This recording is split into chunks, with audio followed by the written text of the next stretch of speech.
Hey everyone, Shabby here and welcome back to another WrestleMania Advent Calendar Day. We are now here with AJ Styles versus Randy Orton. I'm not quite sure how I feel about this match, to be honest with you. I mean, it's got AJ Styles, so it'll probably be a decent match. I mean, Randy for me is quite a lazy worker. I think he used to be better when he was younger, but I think he's quite a lazy worker now. I think he's someone who... yeah, I don't know. He doesn't seem to want to go above and beyond. I might be wrong. I might be being a bit harsh on to be honest. I think I'm just a bit bored of Randy. He's been going for so long doing the same thing that it's just not that entertaining for me, really. But I think for me, this match is absolutely obvious what's going to happen. And I've said this to PJ Tovey already. This match will end. Randy Orton will win.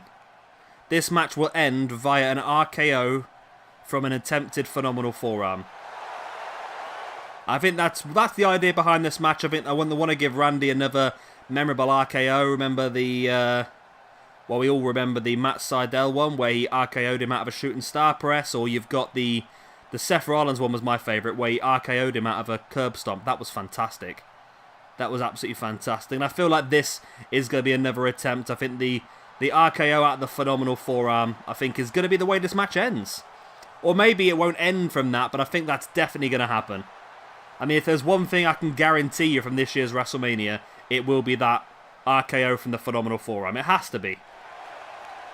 WWE are just too... They're just too obvious.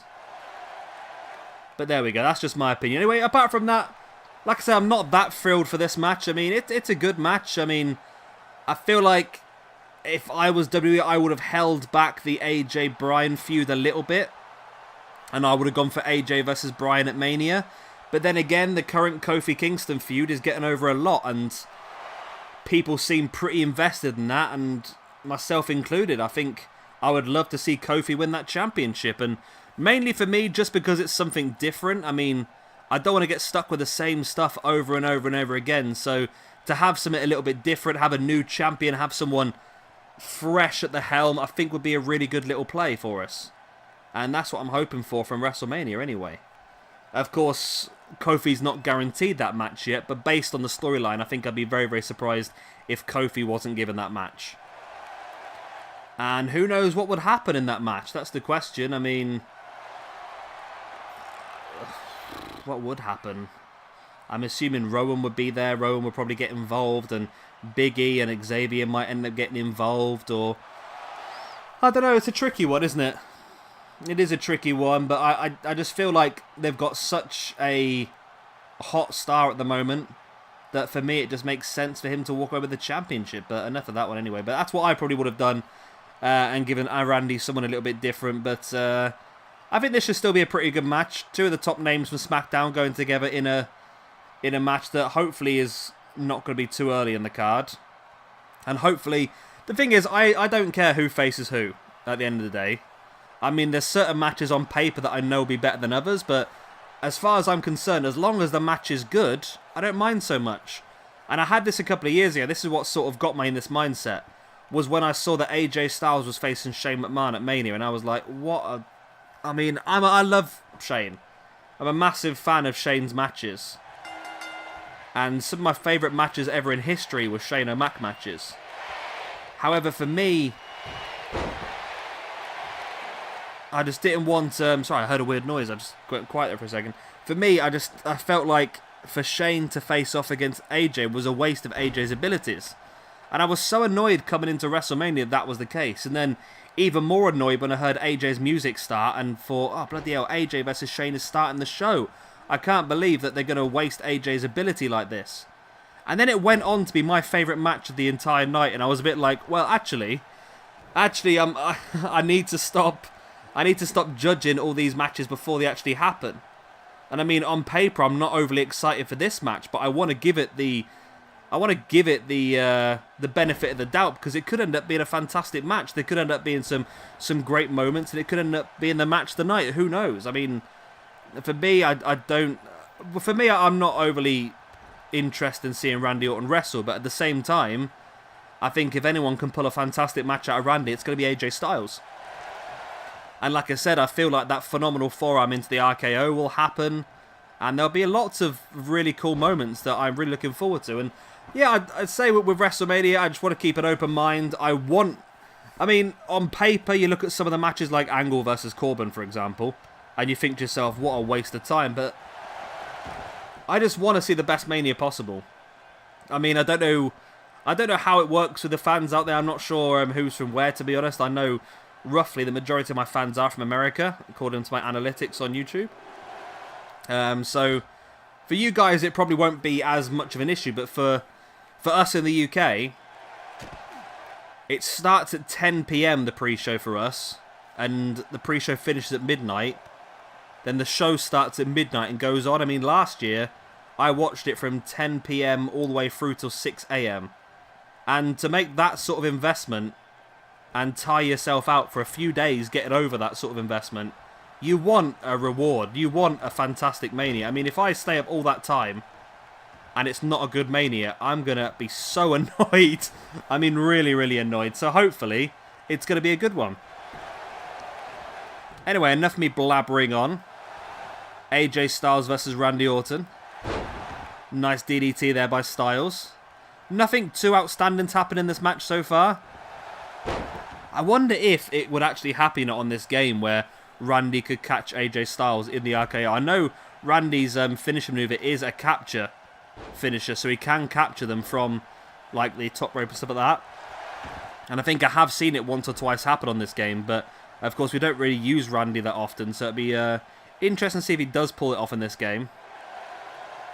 It's pretty slow paced at the moment. Randy keeping AJ Styles where he needs to really. Keeping AJ grounded is the best thing possible for Randy, because AJ can't really inflict any of his damage if he's grounded, of course. Pretty stupid thing to say, but of course we know AJ is more of a high flyer. Has some great technical ability as well. And Randy just keeping in control of AJ is definitely something worth doing, but AJ completely no-sells that kick to the back, then takes Randy up, and AJ Styles just powerbombed Randy Orton. I mean, where's that come from? But then taunting the crowd, Randy got back up to his feet and AJ completely missed a forearm. That was a bit of a stupid maneuver if I've ever seen one. Randy Orton then with the angle slam. And just twisting the head of AJ Styles again. Just keeping him grounded.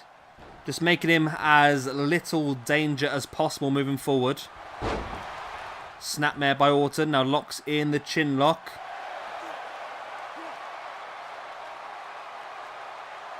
Again, just keeping him grounded. Just slowly sucking the energy out of his body with these grindy moves, really. I mean, with this maneuver, you're cutting the amount of oxygen and blood can get to the brain, which can make your body very woozy and quite weak. Randy. Oh, vintage Randy Orton hooking AJ Styles over the middle rope into the DDT. And AJ's been busted open from that. There's the pin. 1, 2. Oh, it's only a 2 count. But it feels like it's coming, doesn't it? Randy Orton. He's hearing those voices in his head. Into the RKO. And slivers into the pin for the 1, the 2. No, just a 2. AJ Styles kicking out. Randy can't believe it, but looks to continue the offense. But AJ catches him with a jawbreaker.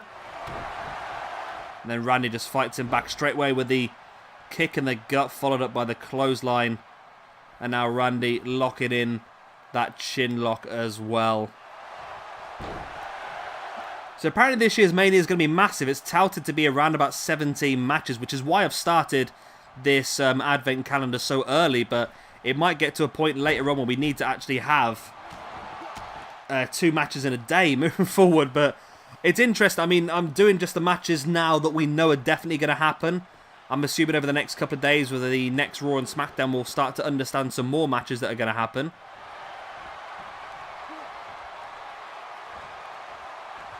Randy now, gets caught with a forearm there by AJ.